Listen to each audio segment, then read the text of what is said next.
నిన్న మొన్న సోషల్ మీడియాలో జగన్మోహన్ రెడ్డి అసెంబ్లీకి పోతాడు, ఇక నుంచి అదిరిపోద్ది అసెంబ్లీ, భయం భయం అని చెప్పారండి సోషల్ మీడియాలో. ఏమో అనుకున్నాను, ఏమో అసెంబ్లీ మీద జగన్మోహన్ రెడ్డికి ప్రేమ పెరిగింది, అసెంబ్లీకి పోతాడు, ఇక మీద ప్రజా సమస్యల మీద చర్చిస్తాడు అనుకున్నానండి.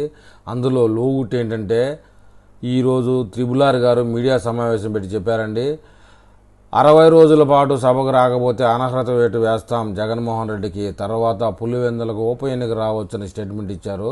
అందు కారణంగా చచ్చినట్లుగా అసెంబ్లీకి పోక తప్పని వ్యవహారం కాబట్టి జగన్మోహన్ రెడ్డి అసెంబ్లీకి వెళ్తున్నారనేది ఈ వ్యవహారం అండి.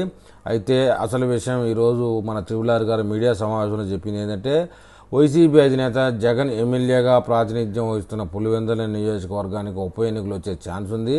అతను కానీ అసెంబ్లీకి రాకపోతే అందువల్ల ఏదైనా సరైన కారణం చెప్పకుండా 60 రోజులు లీవ్ పెడితే కనుక అసెంబ్లీకి ఖచ్చితంగా అనర్హత వేటు పడుతుంది. ఆ అనర్హత వేటు నేనే వేయగలను జగన్ మీద అని చెప్పేసి త్రిబులార్ గారు వ్యాఖ్యానించారు. ఈ దరిమిలా జగన్మోహన్ రెడ్డి గారు వచ్చే అసెంబ్లీ సమావేశాలకు చచ్చినట్లుగా హాజరు కావాల్సిందే, ఇష్టం లేకపోయినా ప్రజా సమస్యలు మీద మాట్లాడాల్సిందే అని దీని అర్థం అండి. మరి ఈ వీడియో మీద మన ఏపీ ప్రజలు ఏమని కామెంట్ చేస్తారో చూద్దాం.